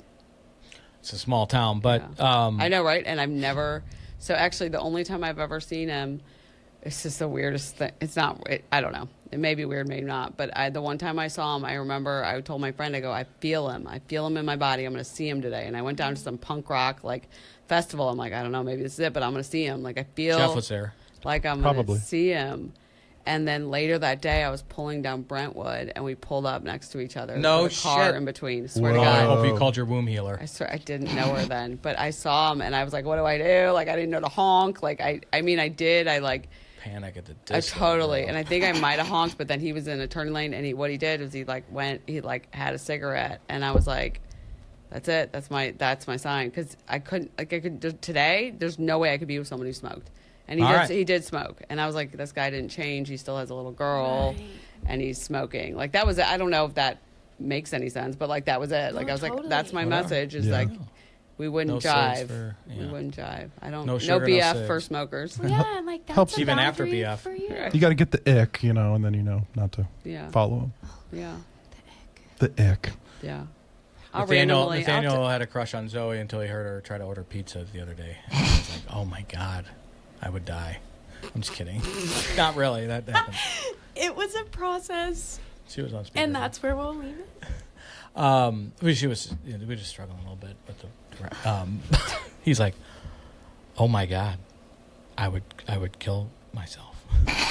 Are you picky eater? No, it was an ordering. I can't even eat pizza. That's the craziest part. I have to pop a few Lactaid, which we talk about every episode. Okay. But no, it's for Drug Church. Yeah, Shout Underground out, free Recovery pizza, free childcare. Yeah, Wednesday nights. So we do. So Zoe. So bring your own food. Is on the launch yet. Zoe handles our Eat before you pizza come. order. Where do you get pizza from? That's always important. So Well, they're on a right now budget. it's cheap. So No. Domino's, Papa John's, but we've had a couple. You don't you own a restaurant? I don't own shit. My cousin does, and yeah, he's like, "We pay your You fucking should get bill." Katie's man. in there. She's sober. I'm trying to get her on the podcast. Good luck. Yeah, she's a busy woman. Katie. I know her boyfriend, kind of. She, I admire her, and in the food industry, we may have an opportunity because my cousin doesn't know her pretty well. So, yeah, she's a killer. I think we should. Oh. Well, I was going to say, O&O Pizza's offered to donate. Hours in the day to go out and talk to these guys and say, we just started 3 months ago. We get 50 to 70 people a night, which is a pretty good, I think, good number of people that are coming to what can be called a church service, and on a Wednesday night at 6. So I know I'll be there. Don't worry. I know Don't you know will. when, but I'll be there. You have to. Yeah. gosh. It's non-negotiable. I'll be waiting. You're gonna be the guest. So Zoe different- does. That's her job. What's She the guest handles the do? pizza. Don't you? This Yeah. 15, but you get so I do a 10-minute, maybe message it like Jesus was my sponsor type of shit. I say fuck and talk about my wife inappropriately It's from good. stage, so it's not like There's like one culty religion. enlightening, There's always like a good moment. Sorry. From me? Yeah. Oh, thanks. Yeah. Yeah, this week was hard. We had a girl we've had on the podcast who's like a sister, lost a son. Jordan's Jumpstart over there is after him, and she shared the story of losing her son. We've got a bunch of moms of addicted teens, some that have lost their sons that have kind of found us and made a home, and it's just a gift to be able to provide space for them. So that's 6 to 7, and 7:15 to 8:15 we have meetings. So there's an ACA, an AA, and then 2 in-house meetings. What I mean by in-house is they're underground branded 12-step meetings. It's just instead of higher power, we talk about Jesus. One for addicts, one for families and loved ones. So for the whole thing, we have pizza and then free childcare because we don't want single parents to not be able to bring their kid or can't go to a meeting because they can't find a sitter or afford a sitter always. You know, it's $100 a fucking night almost to get a babysitter now. Yep. Don't get any ideas because especially with mine. It's always like, fuck, you haven't paid me for shit. Oh, pick up Charlie all the time. Once Service again, not work. babysitting. You're just dysregulated bros. You and Charlie. Yeah. Charlie His and 12-year-old son and I besties. love to just shoot the shit together. We just You'll sing. probably do well with mine then. Oh my gosh, invite him over. She's pretty proud of him right now because of his little protest. at school. Well, I'm feeling a little bit like after hearing this story that it whose phone's ringing? That's mine. Who do you think? Anyway, let's move on. See, I haven't heard Sam's phone once because she just keeps She's a it professional right businesswoman. here. Yeah. Yeah, you could. Anyway. Sam, what's your website? www.cfitliving.com. So SEEFIT and then living. Perfect. So let's talk about this a little bit. You got introduced to this. What do you? Is it holistic? Yeah, like functional Wellness. wellness. And Holistic. you moved on from the personal training, and now you're just meeting with clients, individual clients, and coming up with an individualistic. How does that work? If I were to sign up for you, So you book a clarity call, which is free, and then we do a full health history. We talk about everything from the day you were born until now. We talk about all your symptoms, everything you want to do, and then I kind of come up with a plan depending on what they want to do. And typically that involves running some labs, which are going to be not like at LabCorp. They'll be a little bit more outside the box that are a little bit more comprehensive that will test like really, really deep data. And then we build custom supplement protocols, lifestyle, nutrition. So we rebuild the house. So we kind of start with nutrition. Then we get into like the supplements. So your hormones, your adrenals, your cortisol, all that good stuff. And then we get into your gut health. So at the end of the day, the gut is really, really important. So we will tackle that. Everybody has a gut infection. I don't care what y'all what's the say. lab? Drink a look lot like? of kombucha? Are you being? No, I don't. No, not Where that. there's a lot of sugar in there. No SCOBY? Oh, Look at he knows something. didn't. There is. I forget how I figured that out. I think it might have been because of Noom. Ashley and I did it as a Noom's kick. Yeah. Change your brain, not your diet. She did. She said it was the best app for that worked for her, teaching her about foods. But talk about the lab. So if you go somewhere, So blood. so one is a P test that you just do at home for the hormones, adrenals. It's not like a prostate exam. No. Last time I had a prostate exam, the doctor had both his hands on my shoulder. You get it? And then I there's do. a stool test, which you do. I do a stool test. I do a bunch of prep. That's work for unfortunate. Do you do that And one you- at home? It's but it's a 6-day test, and you do it during the full moon when parasites are breeding. Oh, Pardon the pun there, but you have to do that yourself. I don't. I send it She- to them. yeah. Okay. She's probably shit in a box and they send it out. Yeah.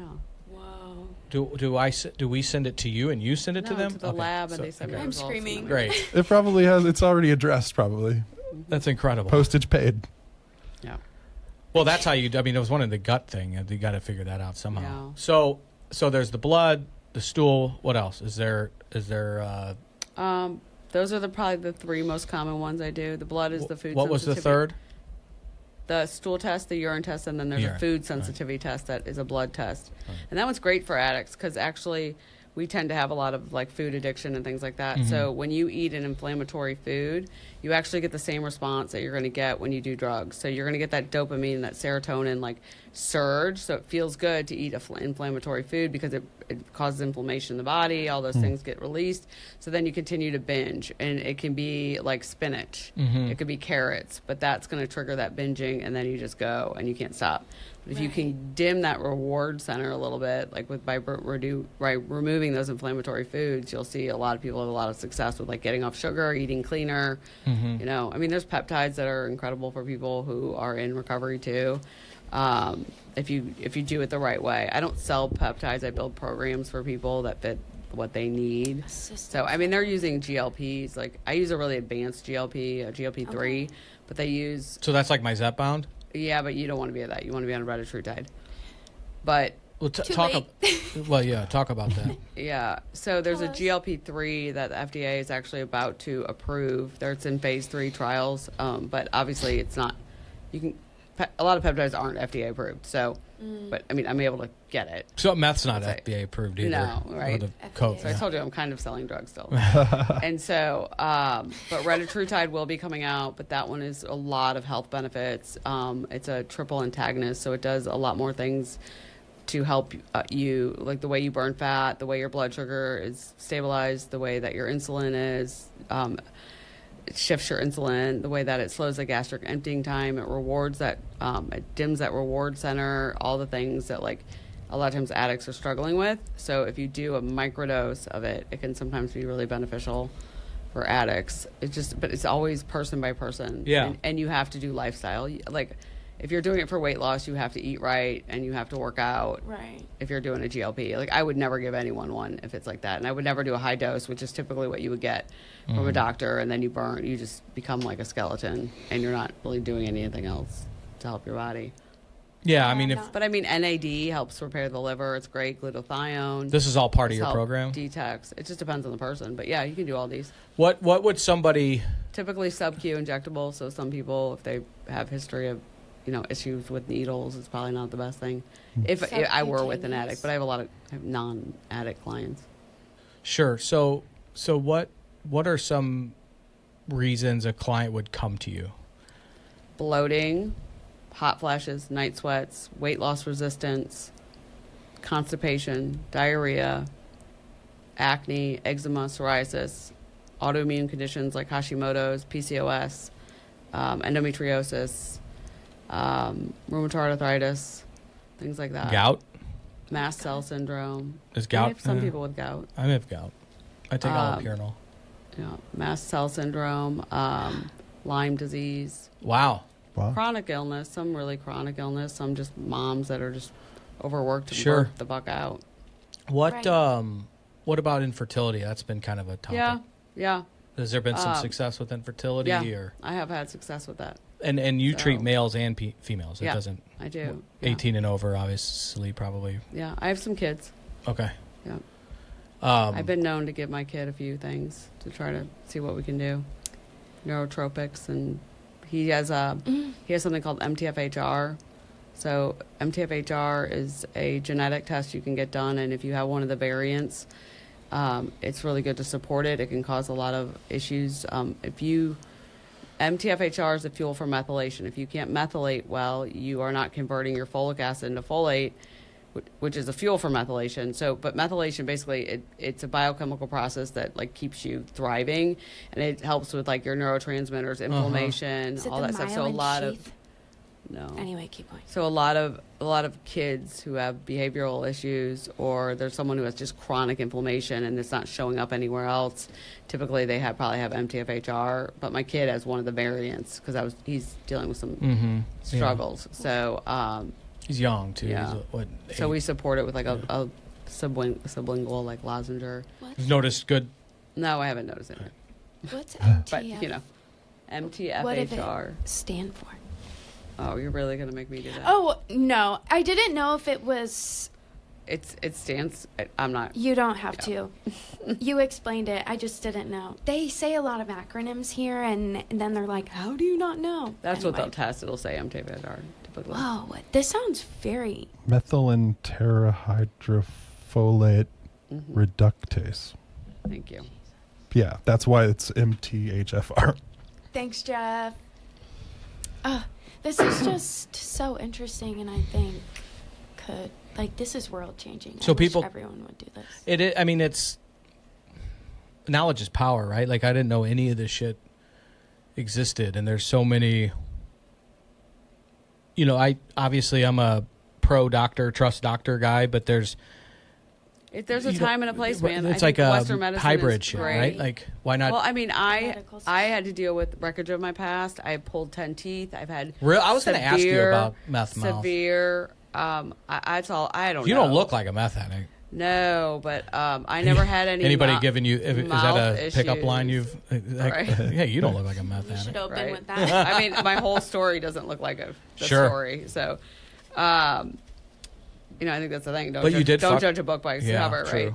You But did fuck your teeth up with it. Yeah, I was fine for years. I mean, I had a lot of shit. My dad doesn't have great teeth. I was a mouth breather. I had deviated septum. I was a thumb sucker. Who fucking God knows? damn. Yeah. But Checking those boxes, things bro. like can cause issues. But I literally got really, really sick when I was in that relationship with that guy too. Your body knows first. And I started getting these infections in my teeth, and like I had a cracked tooth, and I have. We're talking about Star. Or are we talking about Tattoo Boy? Tattoo Boy. Oh. So the past 3 years, I've had over 30 surgeries in my mouth. Get the fuck out of These here. are all implants. These are implants up to here. This is an implant. Like I think I got no teeth. Like a hockey Whoa. player. Oh yeah. So instead of dentures, you get an implant? I've been doing implants, but I've been seeing a biological dentist. Shout out to Dr. Ramey, who's in Shout St. out. Louis. Whoa. But he is a biological dentist, so I've been taking a very functional approach to my mouth too. How So does that work? you inject ozone, you do all sorts of things when you pull the teeth. It's just you don't do root canals, you just pull the teeth basically. So I pulled all my root canals is what I did because I couldn't figure out why I was sick. You so I pulled just them? no. Oh, sorry. The way you're doing the hand motion, I was like, Well, damn, no. girl, you're So so you're very- hardcore. You're very literal. I am a little half You are. dentist. You do give out badass vibes. I'm just No, telling you. no, but I have done some crazy shit with my teeth. Like because I've had 30 surgeries, and sometimes you just can't get in, and like there'll And that's be a bone pain people spiculas. don't fucking It is know, a man. pain Oh, Jesus, that I yeah. can't even fucking tell you. I've never done any pharmaceuticals Sure. ever, and so there's always like that thing. But that's the first time I've ever done codeine was after we ended up doing a sinus surgery again to see if it I was heard that. those are brutal. I did it in November last year, and that's why I was like, I'm done. Like I'm just gonna die sick. Like, Did I'm you like, snore and I'm have ready. apnea? No, I didn't. But they thought I had cysts. They thought maybe that's why I was so sick. I was so sick with an infection. Like I just felt like I had an infection. I was just like, it's like a bad sinus infection. I couldn't get out of bed. I could barely function, and I just kept pulling teeth out, thinking this is the infected tooth. This is the infected tooth. So I started pulling out all my root canals, and I finally pulled out this last tooth, and like boom. Wow. And I've been good, but so now it's still like And they call that the triangle of death, right? Like, Oh, yeah. It's well, it's your 'Cause those, like, mouth, and You have a like infected tooth that can shoot down and give it's you a your heart attack. organs and meridians. So if you look up the organ and meridian chart, every tooth is connected to an organ. So like there would be some we'd pull out, and my knee pain that I've had for like a year and a half Stop went away. it. Take all my teeth. Take Swear my to teeth. God. That's why us I hockey don't players are even want fucking badass pain implants. tolerance. No, Lose I all have our teeth. no, like I'm just like pull it. Like it got to the point where I just pull the fucking tooth. No. I don't know no how I'm gonna kidding. eat, but pull it. I had like no teeth at one point, and like a partial. Does it I'm feel on the home stretch, and Thinking it's of like my- thousands. I mean, it's been like. the So amount of can you money. pop those out? No, no, these are implants. implanted? Nice. Actually. I'm I getting. just want- I have a yeah. few more crowns, and then I'm done. Ashley's biggest crush in the world is Ryan O'Reilly, and he can, Yeah. and Yeah. nothing turns her on more, No. except for when I take my shirt off. Oh my god. Are you taking clients? Like, how does that Yeah, work? I am. I am always taking clients. Whoa. They just have to book a clarity call Oh, okay. and chat with me. Go to her website.